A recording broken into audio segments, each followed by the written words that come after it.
So I want to just start off very quickly by saying just a little bit about where I'm coming from, and then tell you what we're going to be doing over the course of the next 2 days, and specifically what I'm going to talk about in this first session this morning. I am a historian of borderlands and native peoples. That's really how I think about my work and the things I'm interested in. And I was trained as a U.S. historian, and the first book I wrote was about Indians in the U.S. Mexican War. And usually we don't think about Indians when we think about the U.S. Mexican War, but so I wrote a book arguing that we ought to think about Indians in the U.S. Mexican War. It's called The War of a Thousand Deserts. And now I'm working on a book about the arms trade in the Americas and how that influenced conflicts with states and Indian peoples in the Americas during the long 19th century. I have had the good fortune to do a number of workshops for Gilder Lehrman, and I'm actually the coordinator for a Teaching American History grant in near Berkeley. And so I've had some experience with working with teachers, and I always find that I think I probably learn more from you guys than you learn from me, because all kinds of things that seem unproblematic to me about how to present material, I realize from conversations with you that it's in fact really complicated, figuring out how best to communicate this information. So that's one of the reasons I enjoy doing this so much. We're going to be covering all kinds of ground in these 2 days. This was kind of an idiosyncratic setup in terms of what we were going to be working on. In previous workshops that I've done in different places around the country, it's usually been pretty focused. So I've done a number on the U.S. Mexican War. I've done one on the Spanish-American War, a couple on some other sort of similarly focused topics. And what I would always have to say to teachers when I began that was, okay, most of what you learn in this session, you're obviously not going to be able to bring it to the classroom, because I know you have such a limited amount of time to devote to the U.S. Mexican War, the Spanish-American War. So I would try to frame this as an opportunity to enrich and sort of deepen your understanding of material that you're necessarily going to have to radically simplify for your students. This time it's kind of different, because we're covering so much territory that I'm hoping that much of what I have to say actually will inform things that you can talk to your students about. So let me just tell you what we're going to be covering. The first session today, we're going to be talking about the context for European overseas expansion. And by that I mean sort of answering the question, why is it the case that Europe, and most especially Western Europe, initiates this momentous period in human history, right? This connection, overseas connection of all these different peoples and cultures.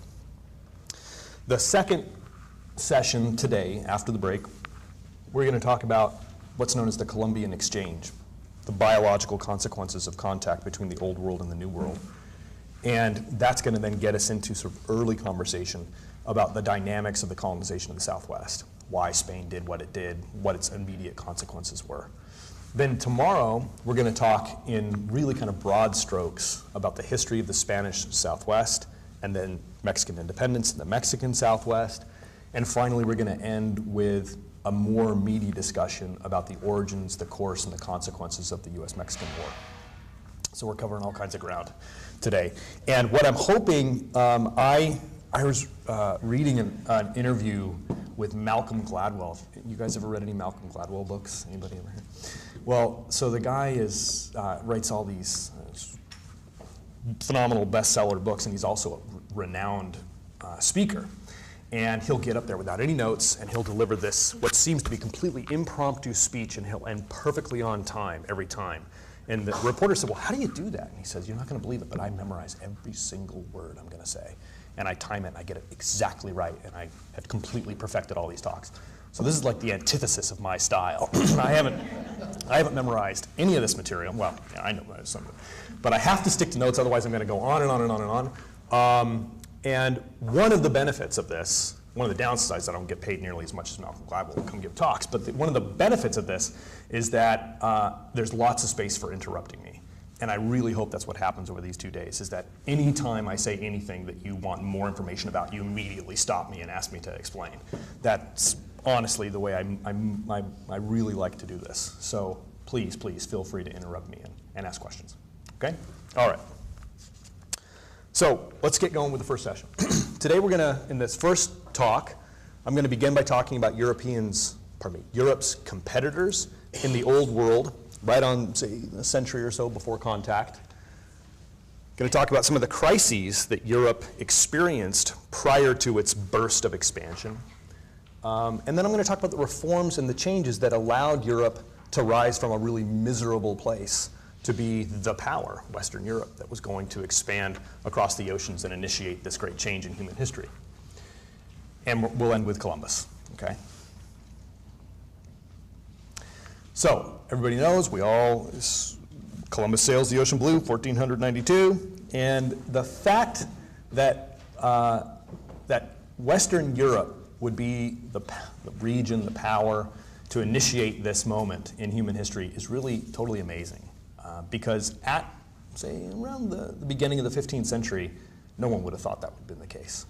Europe was really a backwater, especially Western Europe, a real backwater place in all kinds of ways. The mightiest power in the world, beginning of the 15th century, the 14th century, was China.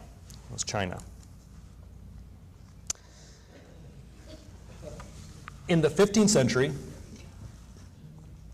China's Ming government and a massive, well-staffed army. Is there some weird thing up there? Empire, did I spell empire wrong? No, what's going on? Okay, no. We have a meeting of 1421. What's that? I'm laughing because of 1421. The book? Yeah. Okay, yeah. I just realized Ming right there. Ah, okay, thank you. I do spell these things wrong sometimes. So, well, the Ming, and you know, we have a representative here, really were the big shots in the world at the time. So the Ming had a phenomenally massive, sophisticated bureaucracy that governed an enormous territory and perhaps 100 million people in the 14th century. And by any measure, really, Ming China was the greatest empire to have ever existed in the world by most measures. Okay. The Chinese, and the Ming had refined these things, had invented the compass, had invented early forms of printing, had invented paper money. Of course, they invented gunpowder and early firearms. So these things that really do signal the emergence of a modern world came from China in many ways. And their products, especially spices, silks, and ceramics, were the most sought after goods in all of the old world. Everyone wanted to get a hold of these things. And if you did manage to get a hold of these things, it was a status symbol. It was a symbol of your wealth and your refinement.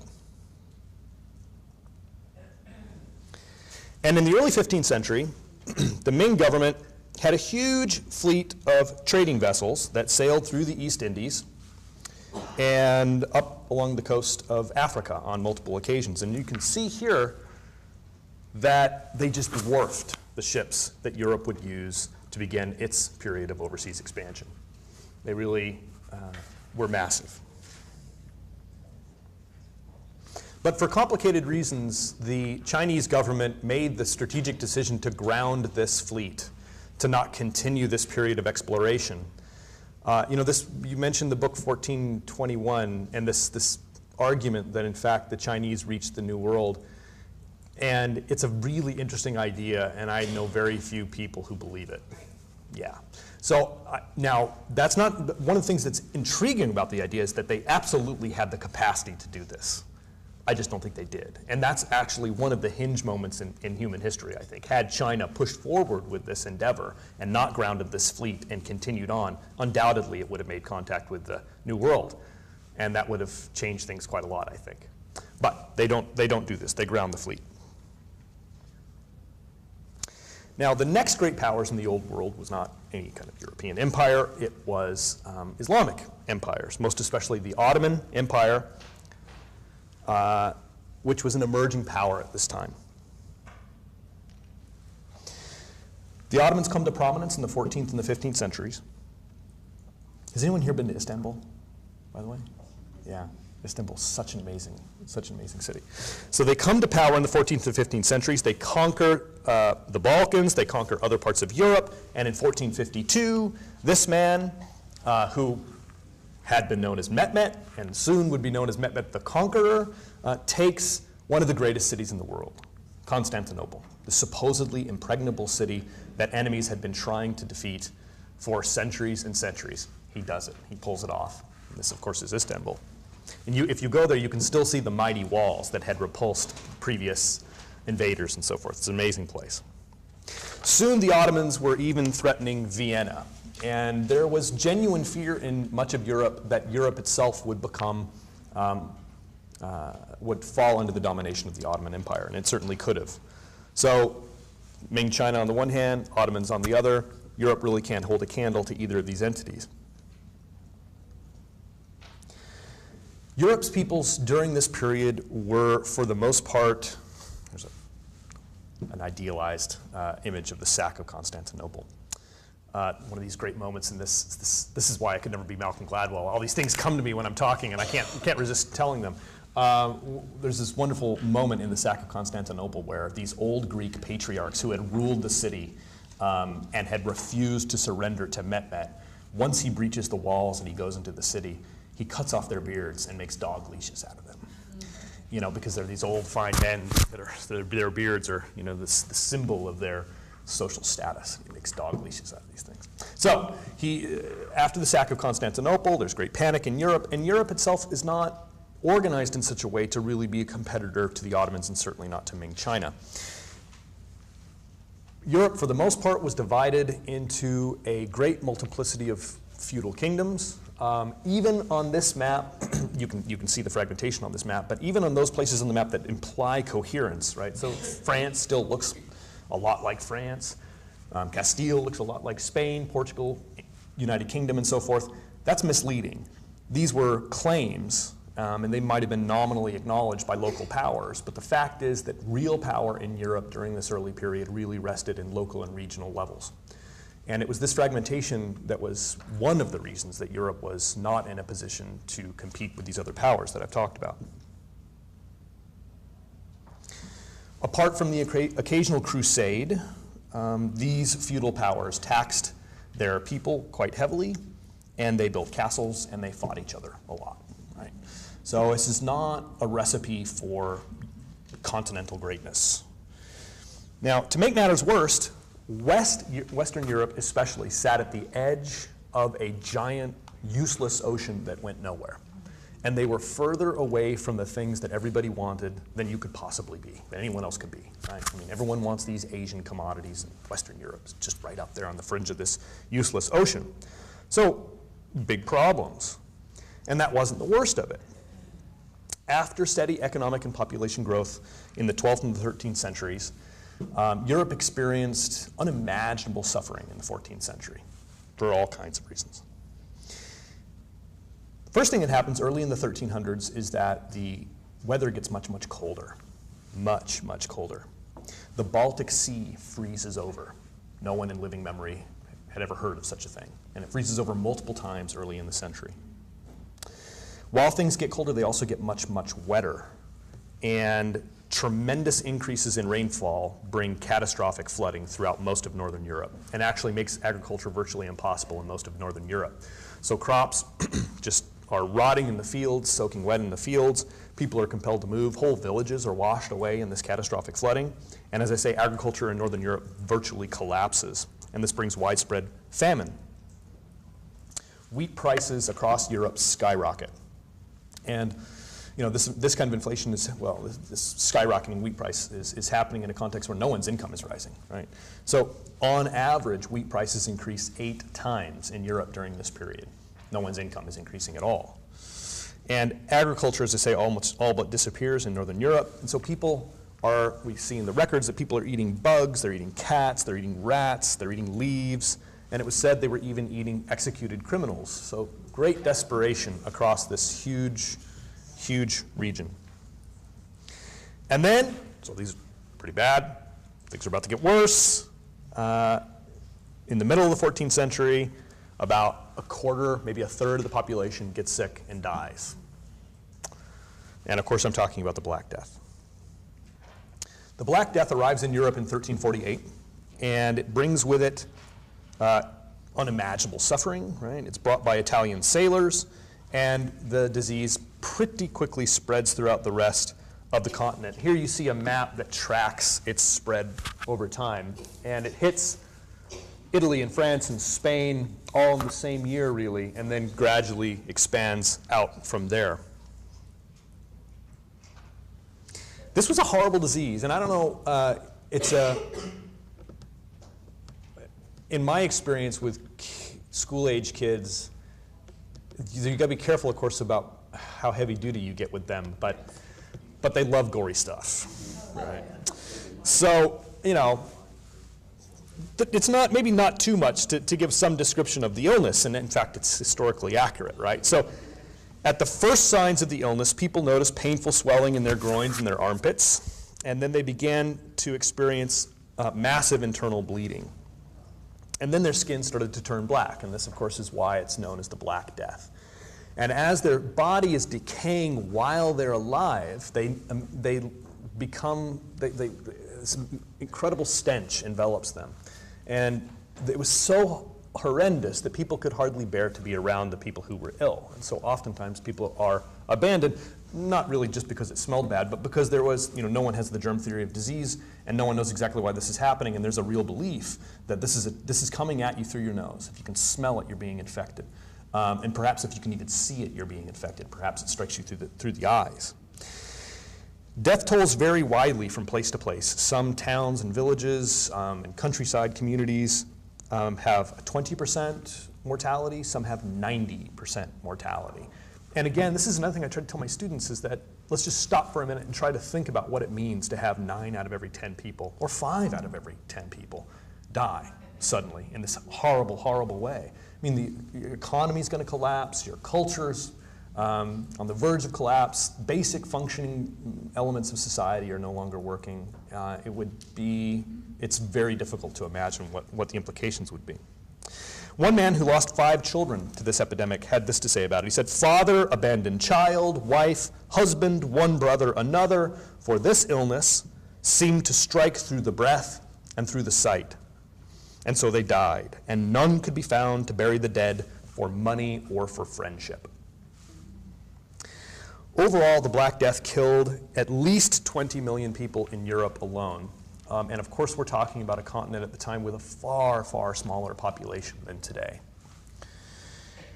And overall estimates for the course of the Black Death across Eurasia range between 70 and 200 million people dead. The death contributed to widespread economic collapse, and this was regionally specific. And it also precipitates a profound spiritual crisis. It's easy to understand why. You're living in a universe where you believe that the Lord intervenes in human affairs and has control over what happens on earth, and that Lord has decided that this is what you need. This is what ought to happen to you. So, profound spiritual crisis. One of the things that happens as a consequence is that there is this upsurge of violence against Jewish communities and Jewish individuals throughout Europe, who are often, obviously, attacked in times of crisis in Europe. Now, from here, Europe really didn't have anywhere to go but up, and they do go up from this point. As the Black Death subsided and a stronger, more disease-resistant population began to recover, so did commerce of all kinds throughout Europe. And so the economy begins to revive robustly. One of the reasons is that workers find now, once things begin to get back on track, that they can command a higher wage than they used to be able to. And with that higher wage, they're able to purchase more than they had been able to in times past. And this helps really gather momentum for the economy. Trade started generating capital, unlike it had before. And now, increasingly, in the aftermath of the Black Death, this capital, instead of going to innumerable lords through a variety of mechanisms, is increasingly being concentrated in the hands of the most powerful merchants in Europe and in the most powerful political leaders in Europe. And here I'm speaking about monarchs. Prior to these terrible calamities that I've talked about, most European monarchies had been notoriously weak. As I said, power was regionally concentrated. But changes were underway in Europe that were sort of simultaneous with these crises and began to accelerate in the aftermath of these crises that would make European leaders far more powerful. And this was an absolute prerequisite to European expansion overseas. So I'm gonna talk a little bit about it. One of the key changes that happens in European political structures, European monarchies, concerned warfare. In addition to famine and disease, the 14th century was also a time of tremendous warfare. And in the process of waging these wars, European monarchs and their advisors began to realize that while guys like this looked really impressive, it was not, in fact, the most efficient way to fight a war.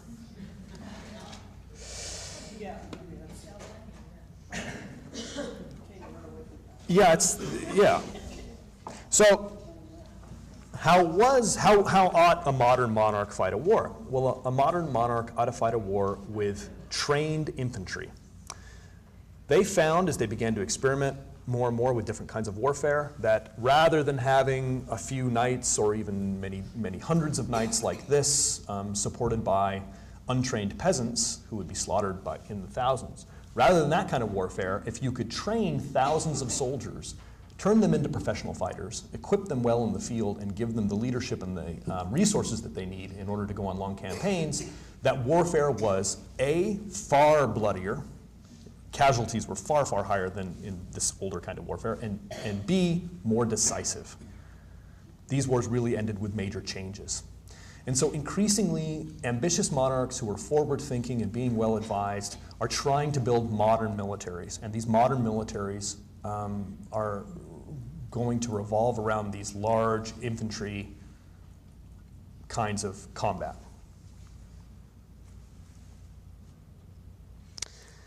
Trouble is that although everyone recognizes increasingly that this is the way to fight a war, it's very expensive to do that, right? You can get guys like this and promise them a share of the spoils and they'll go out on their own dime and do whatever they're going to do. But to maintain infantry in the field for months or years at a time, have them well-trained, well-equipped, and sustained as they move across landscape, massively expensive, massively expensive.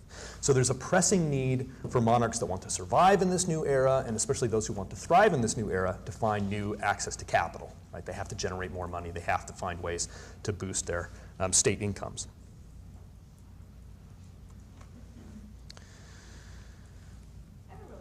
Yeah, please. Not at all. Is that due to the largesse system, or is that just the equipment cost? The expense, you mean? Yeah. The expense is, well, you know, with all these men that you're talking about taking people out of the labor pool. They're no longer going to be participating in agriculture at all. All of them have to be trained well. So there's a period where they're not going to be productive for you at all while they're being trained. That's going to cost you. They have to be equipped with proper weapons. They have to be sustained, and this is one of the critical things, they have to be sustained while in the field. And it's logistically very complicated, and it's hugely expensive to get the supply service that you need to move men in those numbers across enemy landscape and so forth. So, and then when it's over, you got to find something to do with these guys. You can't say, all right, you're all done, go find jobs, right? So there's real costs involved here that are just, there's nothing comparable with this older kind of warfare. Okay? Good question. All right. Now, the question is, how are they going to get this money? Any guesses? How are they going to get this money? Tax. Okay, exactly. They're going to increasingly be finding new creative ways to tax parts of their domain in order to generate revenue. And that's going to require bureaucracies. And so these things are very much linked, right? The rise of what we might recognize as fiscally more modern entities, the rise of what we might recognize as more modern armies, the rise of what we might recognize as more modern bureaucracies, they're all linked, right? They're all organically connected. The question is, what sectors of European society can these monarchs, these ambitious monarchs, go after? Merchants, okay. Who else? Farmers? A little bit. I mean, you certainly are not going to, it's not sentimental reasons that you're not going to go after farmers, but they just don't have a lot of money.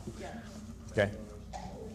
Landowners, nobles, right? Okay, so the elite, and really with these merchants, you're also talking about the elite. So you got to go against your own elite in order to generate the revenue that you need. They're not going to like that. They're going to push back. This is yet another reason why you must have a modern army, right? Because you have to show these people who's in charge. And so there's this self-reinforcing pattern here where increasingly these ambitious rulers have to find ways to modernize their armies and their bureaucracies in order to survive in this new world. And insofar as their neighbors are doing it, they must do it themselves, right? So really there's a real momentum here. Now, the bottom line is that European kingdoms, as a consequence of this movement, become far more powerful and centralized than they had been before. And they began moving towards a situation where these big pink spots on the map and orange spots on the map do begin to reflect reality, where there's still quite a lot of local power and regional power, but kings and monarchs, they're far better equipped to project power than they had been before. So military, fiscal, political reforms, they all help strengthen monarchs, and they help lift, ultimately, they're going to help lift Europeans out of the misery of the 14th century. Now, at the same time, Europe was experiencing the intellectual and cultural revolution known as the Renaissance, right? So all this is happening at the same time. And you all know this story. From Muslim scholars, Europeans obtained translations of important Greek and Roman texts, and these texts help ignite this new spirit of learning, this new passion for inquiry, this new passion for scholarship, and it really spreads very quickly across Europe. Partly thanks to the growth of universities, which we really see accelerate in this period, partly because of the perfection of the printing press, and partly because of the establishment of a far more regular and reliable postal service throughout Europe. So ideas are far more easily disseminated than they had been before.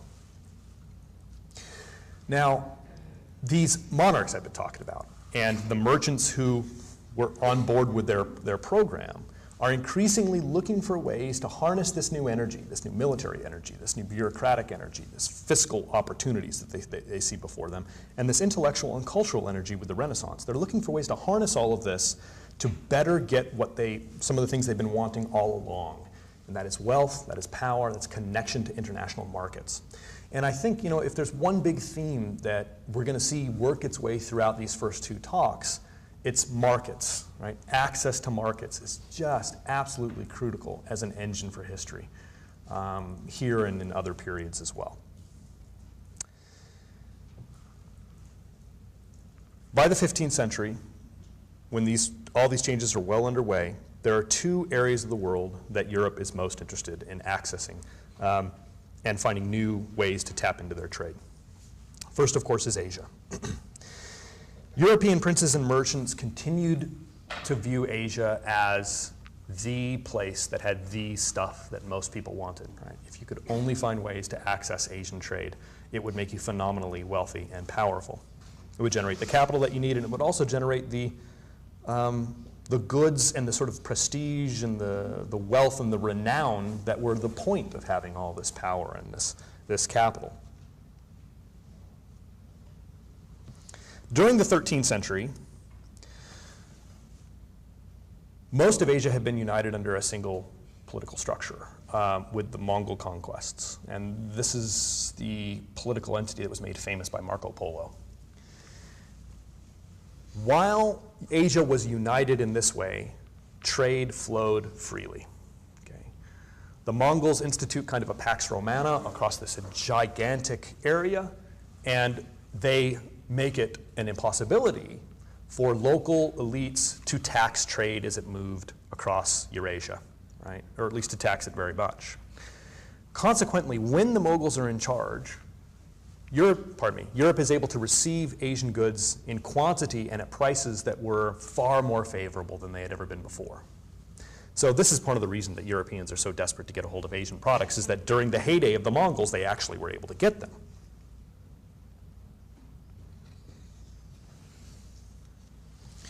Now, the Mongol peace collapses.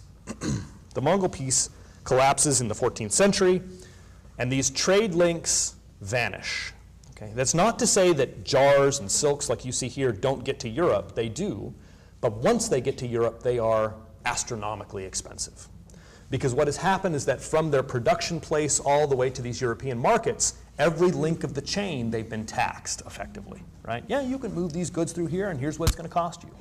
By the time they finally reach Europe, they are prohibitively expensive, and they're arriving in far smaller quantity than before. And so this is all viewed as a great problem, and in fact, one of the great problems by these ambitious European monarchs and merchants who, by the beginning of the 15th century, are finally in a position to think about doing something about this problem. Okay, so part of the reason that they are going to be working very hard on finding alternative means of accessing these markets is because of the collapse of the Mongol peace and the exorbitant prices that they're experiencing. That's part of the reason. Another part of the reason is that the rise of the Ottomans likewise cut into this market. Right? So think back to the map that I had on there. Did I have a map of the Ottomans? Maybe I didn't. Well, in any case, the Ottomans end up cutting off much of the middle part of this trade. So they end up dominating the Balkans, they end up dominating the Bosphorus, they end up dominating much of what's now Eastern Europe, and in doing so, they create yet another barrier right on top of this trade network. And so they too are going to be taxing these goods. They too are going to be taking many of these products for themselves and for their own markets. So this is another reason why European, especially Western European monarchs and thinkers are desperate to find other ways to access these markets. Okay?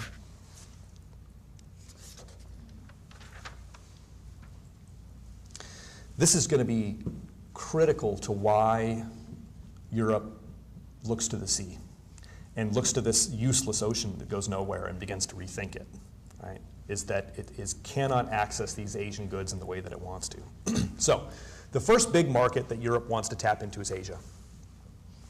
The second big market that Europe really wants to tap into is Africa. For centuries, African elites had ensured that key commodities produced in Africa would find their way to Europe. And any guesses about what these commodities were, or these goods were? Salt. Great. Salt, critical, okay? Salt mined in the Sahara and brought about in caravans up to the Mediterranean. Absolutely important, okay? Great. What else? Gold. Wonderful. Tremendous amounts of gold. And ivory. Great. I mean, has anyone ever seen these exquisite ivory boxes that the Byzantines produced? I mean, some of the finest art in Europe that was produced in this period is made of ivory, right? And most of that ivory is going to come from Africa. Great. What else? Slave labor. Slave labor. What kind of slave labor? What would these slaves be doing? Labor, servant labor work. Okay. We would picture in the American colonies, but Okay. more like civil servants almost. Great. Okay, so, and that's absolutely right. So you do see Africans in Europe prior to overseas expansion, sub-Saharan Africans, but these people will not be out in the fields growing wheat, right? They're going to be working in households. They're going to be domestic servants and so forth. Why? There aren't huge plantations, there aren't huge farms that we would see in America. We don't have cash crops per se. It's semi-skilled work. It's semi-skilled work? How come? Well, there's a demand for it. Okay. And then there's economies in Africa are growing. Yep. As the Dutch and other European countries. Well, they're not there yet. Well, but you know. Then eventually they will. Countries are coming down there. Yep. So there will be a European need. for Okay. that type of labor. Okay. All right. Are they more educated? I'm just wondering I mean, just culturally. Mm-hmm. You In talk about the civil in some ways, right? Like so some of these. Who's thriving? Timbuktu is thriving. It's a city-state that's thriving. Probably the people who get caught up in the slave trade and brought across the Sahara and sold in these markets in Europe are not the educated elite from Timbuktu, right, or from any of these places. So they'd be conquered. I mean, African slaves are brought through a huge variety of processes. It could be famines and disease that make desperate people rush into territories with resources, and then they're all sold off into slavery. It can happen through a lot of ways. But the real thing, go ahead. And the other thing is they couldn't access Eastern European slaves because of the Pope. Ah, okay. So the slave trade's been going on for like 700-800 years prior, but Yep. around the 900s, the Pope said it was illegal. That's where the term slave comes from. Is actually Slav, absolutely, absolutely, So right. There was a new need for new workers. Okay, so that is going to be part of the story of the rise of African slavery for sure, is that, and not only the Pope says that, but the Ottomans make it a virtual impossibility because they control this place now. But the real thing that's actually going to make African slavery in Europe in this early era, so 13th, 14th, early 15th century, different from what we're going to see in the Americas, is a couple of different things. One, Europe already has a laboring class that it can rely upon to do its agricultural work, right? Serfs. Two, getting human beings, human property from sub-Saharan Africa through the Sahara onto the shores of North Africa, taken across the Mediterranean, brought to these elite cities throughout Europe and sold on market, made them phenomenally expensive commodities. No one would pay what it would cost to buy a person under those conditions and then have them work in a garden or have them work in a field. So what they were status symbols, these people that were brought across, right? You had African slaves that would serve your dinner, and it was a marker, a public marker of your wealth and your power. So slaves are part of it, but because they're so prohibitively expensive when brought in through this method, they don't dominate the commerce with Africa until the Atlantic slave trade really gets going. Okay? So spices, gold, ivory, salt, humans, okay? Lots of things that Europeans are wanting to find ways to access more directly. Because again, coming all the way across the desert, and not only that, but they're passing again through Ottoman-controlled territory when they get to North Africa. That's going to levy yet more taxes upon these commodities. So they've got to find a way around all this.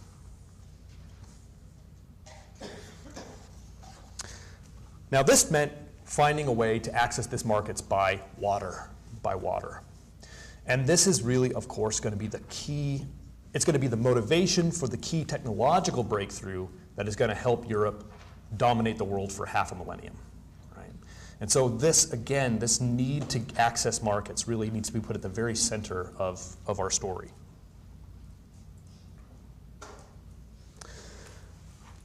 The problem was that while people in Europe had long recognized that, if you could just get in a ship and sail south, you'd get to the coast of West Africa. You'd be able to access these economies directly. People understood that for a very long time. And people had actually tried. Problem is they never came back. Right? So it was great if you got there, but it's even better if you could get back. And so these people that were working on the problem knew that the currents, the prevailing currents in that part of the Atlantic would sweep people down very easily to the coast of West Africa, and then they had no way to get back. And there was nothing on the other side. Right? So the real problem was finding technological solutions to the problem of the current. Finding a way to build a ship that would get you down to West Africa and back. Now, this is when many people are thinking about and working on this problem, but the narrative has kind of come to center on a single individual. And this is the fellow known as Prince Henry the Navigator. Do you guys teach him? I'm just curious. Do you? Yeah? Okay, so he shows up in textbooks and stuff as well. Prince Henry of Portugal was a great patriot. He was a person that was very technically inclined. He had a great appreciation for the technical challenges of seafaring. And he was a visionary in terms of thinking about overseas expansion and economic greatness. And he was also an extremely passionate Catholic. Henry became a patron to engineers and to sailors and cartographers and people working on this problem. And eventually he funds a school and establishes a school in Portugal for people of different professions to come together and work collectively on different aspects of this problem. His hope was that the Portuguese could overcome this problem of the current through technology, through better practice, and eventually come to dominate the seas, which they will briefly. But his real goal, in fact, was to generate enough capital that Portugal would be able to go and retake the Holy Land from Islam. Right? So there's a religious component to this as well. Henry's advocacy and his funding and his school led to several breakthroughs that would be essential to European success. The first was that he and his engineers came up with something known as the caravel, which is a new kind of ship with a narrower hull that was easier to maneuver in current, and it included a new kind of sail known as a lantine sail. that was more nimble and was able to be adjusted better to take advantage of wind in ways that the previous designs had not. And there were other things as well that was important. For example, the Portuguese engineers come up with a metal version of the Islamic world's astrolabe. This is a picture of the caravel, and here's a picture of the astrolabe. And this was for finding your position at sea. So there are a number of breakthroughs such as these that will allow the Portuguese to begin quite gingerly and sort of cautiously going south and then coming back. And this is what they do. They begin kind of hopping down the coast further and further south, probing the coast of Africa and coming back. Yes, ma'am? Who created the Lantine sail? Is it the Muslims? I don't know. Does anybody know? Anyone else know? It's entirely possible because all kinds of stuff that Europe uses in this period come from Muslim engineers. Muslims did create the astrolabe. Right. I don't know about the Lantine sail though, and I actually don't think that's the case. I think the Lantine sail was the culmination of a variety of different experiments with different kinds of sails. And it worked so well that it becomes standard and it becomes... I asked me that question the other day and I didn't know the answer. Yeah, it's a great question. I don't know it either.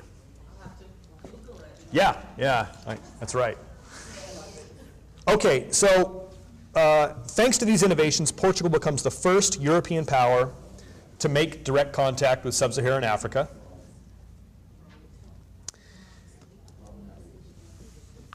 And as I said, as they sail further and further down the coast of West Africa, they find things that surprise them quite a lot there.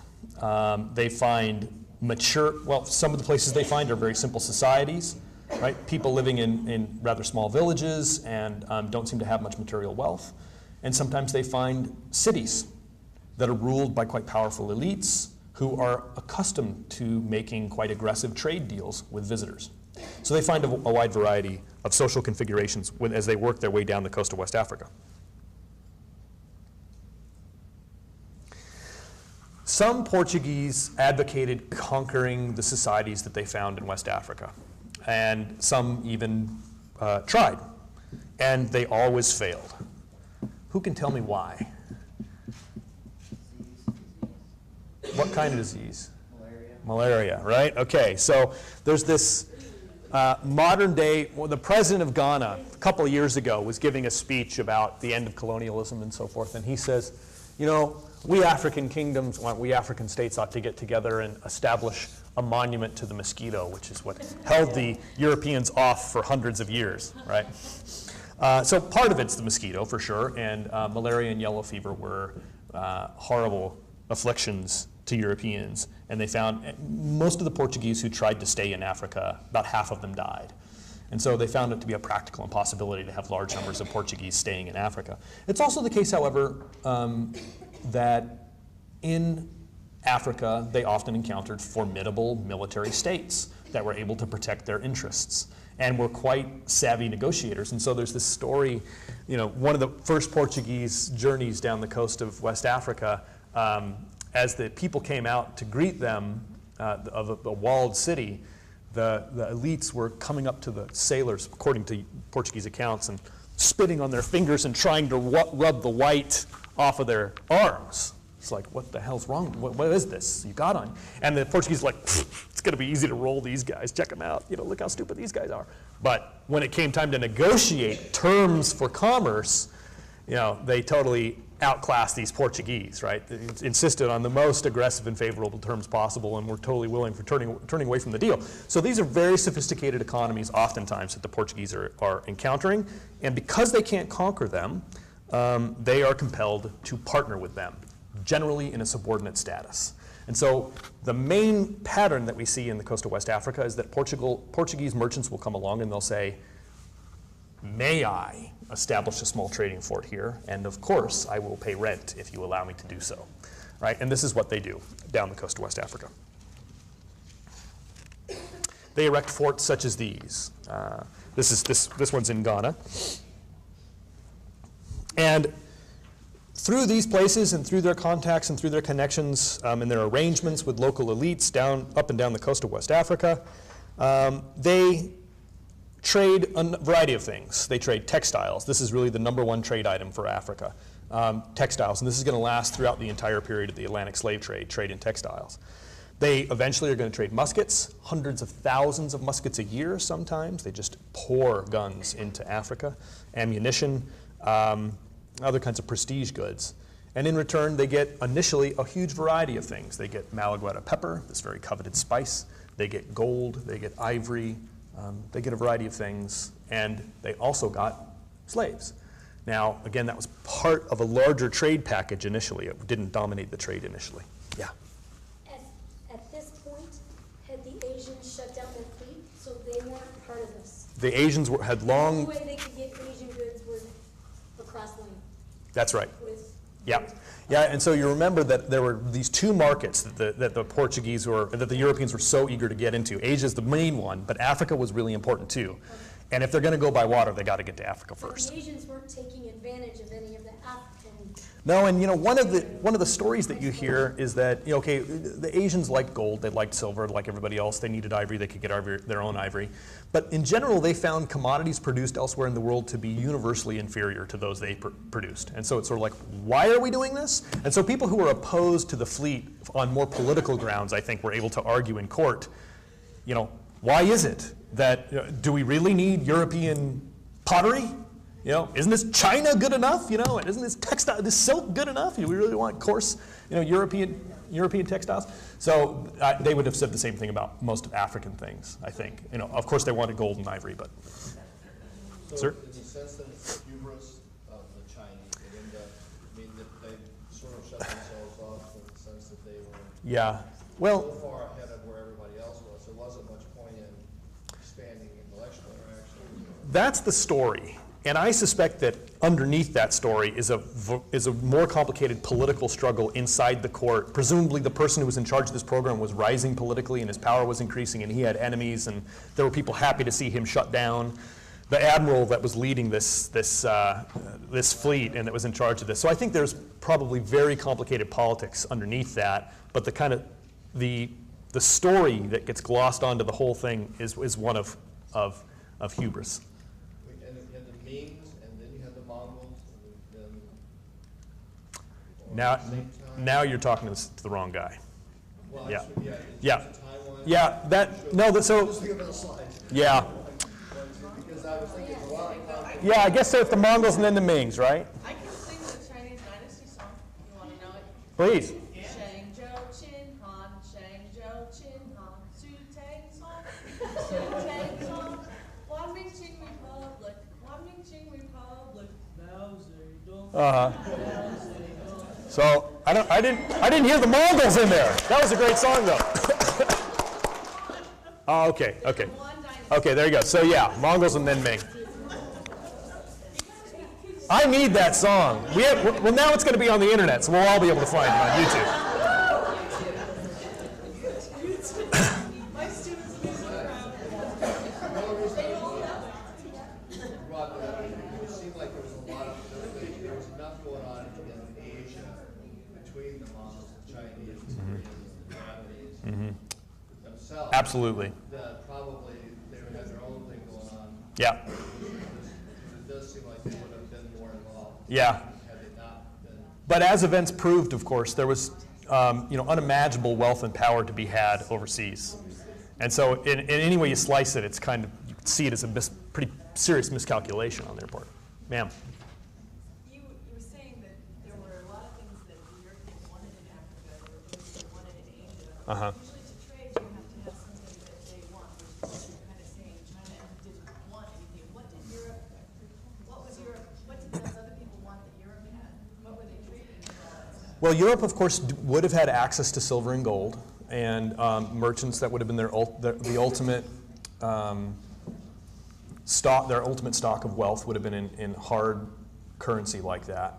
Everyone wants that, and you have to remember that when silks and China arrive in France, the people in France that buy them are not buying them from the people who made the silks, and they're buying them from intermediate traders from Central Europe. And then those guys are dealing with people that are from Far Eastern Europe. And then those guys, so there's a real chain there, and the commodities that would have fulfilled the needs of any person in that chain would have been specific to that region.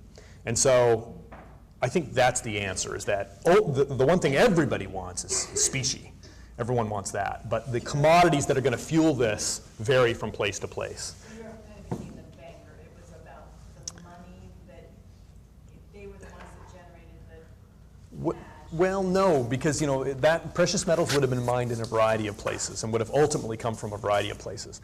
And after contact and after the discovery of these enormous silver mines in the Americas, my understanding is that more than half of that money, maybe, I'm not really clear about, much of that ends up going to Asia in order for Europeans. So the Europeans extract it through native labor, then they send it over to Asia to get the commodities that they prize in their markets, and those commodities then go back to European markets.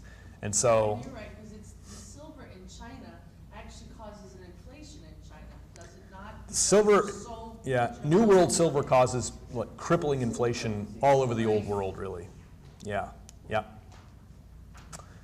This is, I used to have a teacher that would say, there's two kinds of questions. There's good questions, and those are the questions that I know the answer to. And then there's interesting questions. And I love interesting questions, but now I'm realizing also that I'm on tape, so I prefer in the future if you only ask good questions. Okay, so let me speed up a little bit here.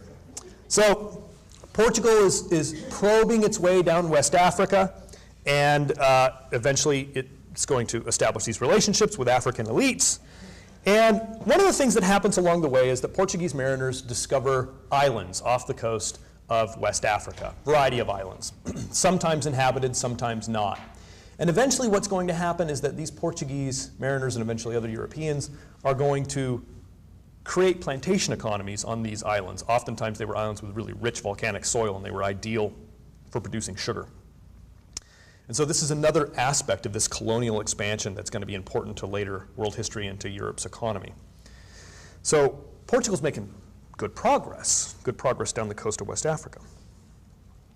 It had established commercial relationships with African elites, as I've said. Portuguese merchants were deriving considerable profits eventually from slave-run sugar plantations. And then things get even better for Portugal. Yeah? There's indigenous populations on the majority of those islands, weren't there? I don't know about the majority, but on some of the bigger ones there were. The Canaries especially, right? The Canaries have an indigenous population that initially derives from North Africa and then had been cut off from Europe for centuries. And these people are subdued and basically annihilated. Yeah. And in fact, getting back to the Southwest, one of the ways that the Spanish crown tries to populate Texas, the colony of Texas in the 18th century, is by recruiting poor families from the Canary Islands. And these are poor Spanish families, right? Not poor indigenous Canary Islanders. All right. Okay, so things are about to get even better for Portugal because, of course, as I said, their key thing, the thing they most want to do is access markets in Asia. And in 1488, the Portuguese finally round the Cape of Good Hope on the southern tip of Africa, and they sail far enough up the eastern part of the continent to claim the discovery of a sea route to India. And it's not going to be very long before they go back and they begin to refine that, and they begin to establish insanely lucrative trade deals throughout the Indian Ocean basin. Just give you one example. One island that the Portuguese, one of many islands where the Portuguese have a trade outpost, they come to realize that nutmeg is produced there. And so they're dealing directly or nearly directly with the producers of this spice, this coveted spice. And by the time they get this spice back to European markets, anyone want to guess what the markup is for nutmeg? 10,000%. So there's a lot of money to be had in this trade, and Portugal, because of its head start, really is the first to tap into this, and it becomes the envy of its rivals. So this is all happening. There's great, tremendous improvements happening. Improvements that, had he been alive, Prince Henry the Navigator would have been just beside himself with joy over. And a lot of energy, and increasingly a lot of intellectual energy is being focused on how to get in this game, right? Get in this new development. And as it happens, in the 1840s, there's this determined Italian mariner who's making the rounds and telling everybody, yeah, what the Portuguese are doing is great, but those guys are going the wrong way, right? If we go west rather than south and then east, we'll be able to get to Asia much, much faster. Okay, so of course I'm talking about Christopher Columbus. Columbus had the idea that you could reach China or Japan by sailing about 3,000 miles due west from Portugal. And when court geographers heard this, they all looked at each other like, who is this idiot, right? He's wrong. He's wrong. They told their monarchs he's wrong. This guy is vastly underestimating the size of the world. He thinks the world's smaller than it actually is. And we've known for a really long time that the world is as big as it actually is. So this guy's crazy. He's going to run out of supplies. It's a technical impossibility to sail as far as you would have to sail to get from Portugal to China if you go west. And they were right. No one knew, of course, that there was something in between Europe and Asia if you sailed west. But those guys were right, and Columbus was wrong. So consequently, most European monarchs who heard this pitch said, sorry, great idea, we're not interested. And so you'd have to go somewhere else, and you have to go somewhere else, have to go somewhere else. So we went around pitching this idea in various places. Now, finally, he actually goes to Spain, and he's turned down too. But then he goes back to Spain in the early 1490s, and this was actually excellent timing, and he surely understood that. By 1490, Spain's monarchs, newly sort of united in their respective kingdoms, Queen Isabel and King Ferdinand, were on the verge of completing a project that Spain and Portugal collectively had been engaged in for many hundreds of years, and that is the Reconquista, right? The reconquest of the Iberian Peninsula from the Moors, from Islamic North Africans. In the process of the Reconquista, Spain had developed a really formidable warrior class and had developed successful traditions whereby Catholic monarchs, so-called Spanish monarch, or monarchs of these different Spanish kingdoms, Christian kingdoms, would give their blessing to private individuals who, at their own expense, would undertake to conquer Islamic territory and Islamic peoples, and upon success of that project would then be granted certain privileges over the conquered population. And so it's this quite successful partnering between royal power and individual initiative. And that is going to be a pattern that we're going to see replicate itself in the New World as well. Okay? So by 1490, the reconquest is nearly complete. So when Columbus comes with his proposal, Isabel and Ferdinand were A, ready to redirect their energies and the energies of their people in this warrior class to new projects, because the project of conquering the peninsula was nearly complete. And B, they were eager to cash in on the tremendous wealth that Portugal was obviously getting from the rest of the world. So they want to get into that project as well. So it was really the perfect moment for someone like Columbus to come along with this audacious idea. The court geographers say the same thing. This guy's wrong. He doesn't understand how big the world is. But Queen Isabella especially apparently says, well, let's give him a shot. What do we have to lose, really? Right? If we never see this guy again, so what? And maybe he'll find something. So the crown doesn't, it gives virtually nothing to the enterprise other than its blessing, but some prominent merchants do. And so Columbus is outfitted with 3 ships and crew, and he sets sail. And optimistic expectations, realistic expectations, were they were never going to see this guy again. Or they would see his crew, and the crew would have murdered him somewhere in the ocean and come back. But really optimistic expectations were that he would come back and he would have established some sort of a relationship with powerful trading empires in the East. And these relationships would allow Spain to get ahead of the Portuguese to a certain extent and begin tapping in via trade, being trade links to these older markets. Of course, that's not how things turn out. Columbus comes back and he reports that although he did not find any great cities, he did find places with lots of people on them, right? And in fact, he brought some of those people with him. He comes back to court with 6 kidnapped Taino Indians. These were the indigenous inhabitants of the major islands in the Caribbean. And he reports that these are docile people, they are peaceful, they're unwarlike, they don't know how to defend themselves, and they are compliant. They'll make excellent Christians, is what he says. And he toys with the idea of outright slavery, enslaving the people that he finds there. and rejects it and says, in fact, they'll make good subjects. Now, Columbus still believed that he had reached the Indies. And by some accounts, he believed this until his death, although this is sort of disputed. But by the time he made his successive voyages throughout the 1490s and into the next century, European geographers increasingly came to realize that that's not what he had done. He did not reach the Indies, right? I mean, and this, of course, is why we have the word Indian that applies to all the indigenous peoples of this hemisphere, because of this mistake. But actually, it does not take very long before court geographers begin to say, you know, there's only one explanation here. The world is as big as we thought it was. Columbus is incorrect about this. And the things that he's writing back and the places that he's describing just don't match what we know. And this must be something new, right? This must be a new place that no one knew existed before in the old world.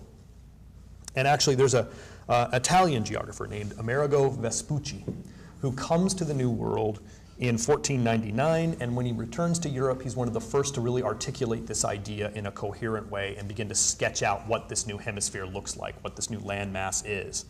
And a more prominent German geographer gets a hold of Amerigo Vespucci's text and, in his honor, names the whole place America, right? The whole place, so instead of Columbia. Now, here's a picture of Amerigo Vespucci in the New World reclining.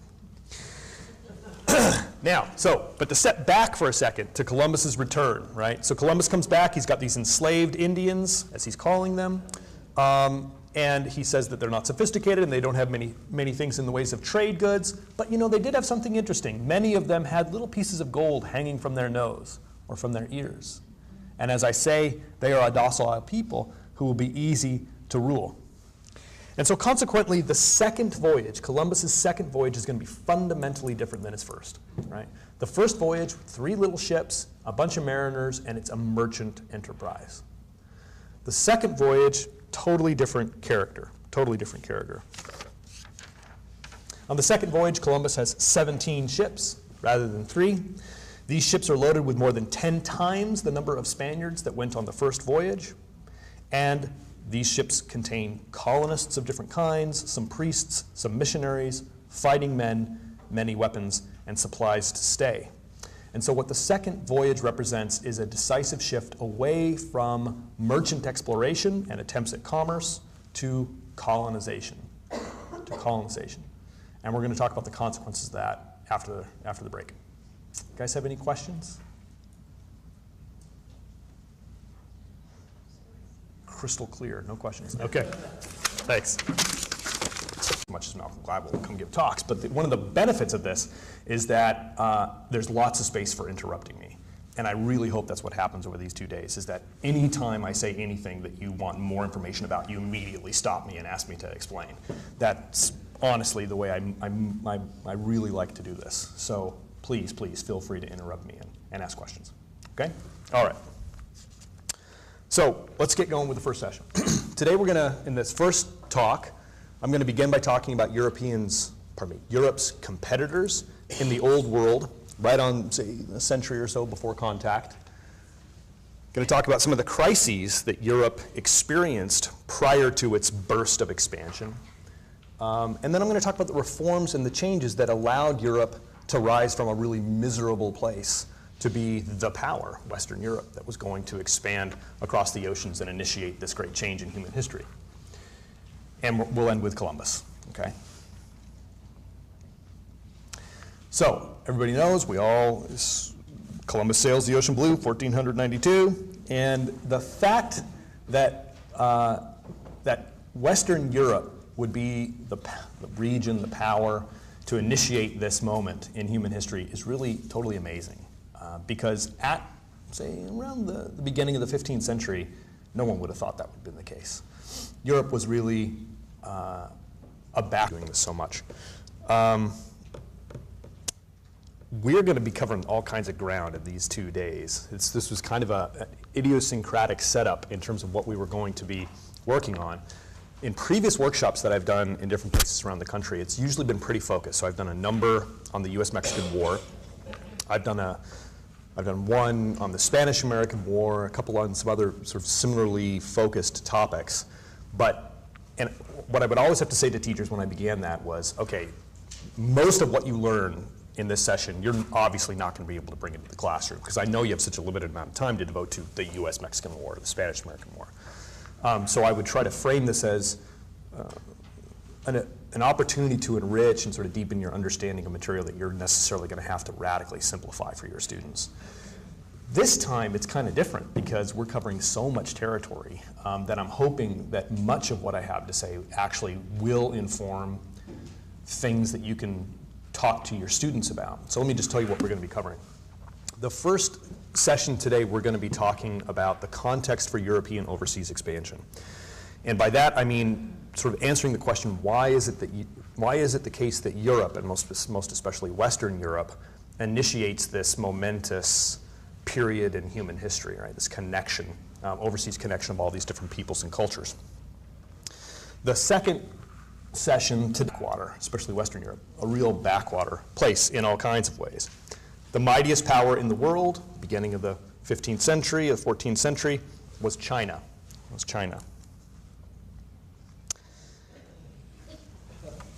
In the 15th century, China's Ming government and a massive, well-staffed army.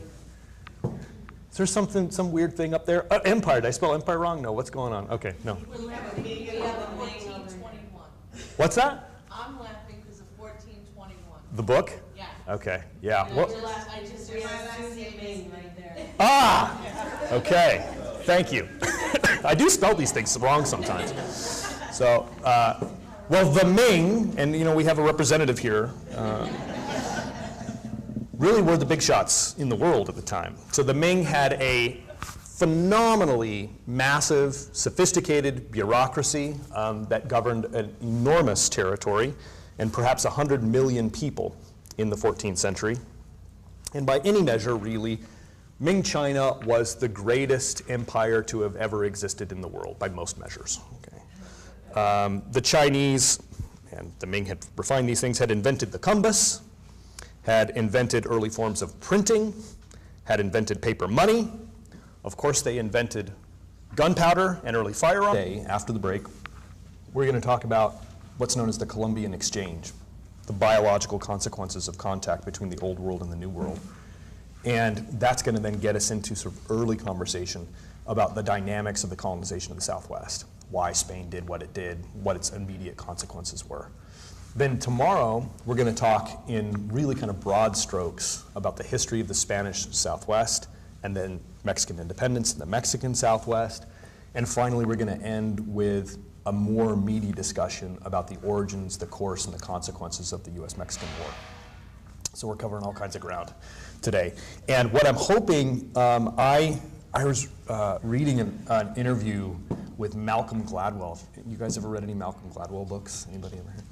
Well, so the guy writes all these phenomenal bestseller books, and he's also a renowned speaker. And he'll get up there without any notes, and he'll deliver this, what seems to be completely impromptu speech, and he'll end perfectly on time every time. And the reporter said, well, how do you do that? And he says, you're not going to believe it, but I memorize every single word I'm going to say. And I time it, and I get it exactly right, and I had completely perfected all these talks. So this is like the antithesis of my style. I haven't memorized any of this material. Well, yeah, I know some of it. But I have to stick to notes, otherwise I'm going to go on and on and on and on. And one of the benefits of this, one of the downsides, I don't get paid nearly as much.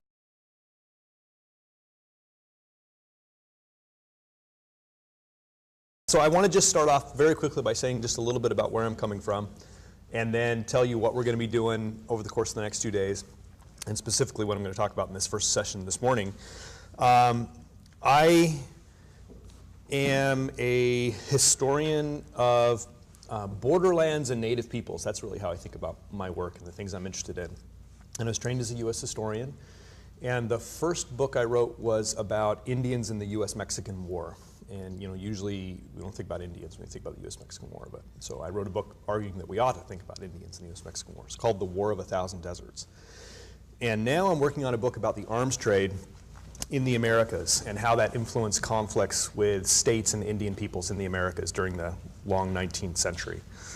I have had the good fortune to do a number of workshops for Gilder Lehrman, and I'm actually the coordinator for a Teaching American History grant in near Berkeley.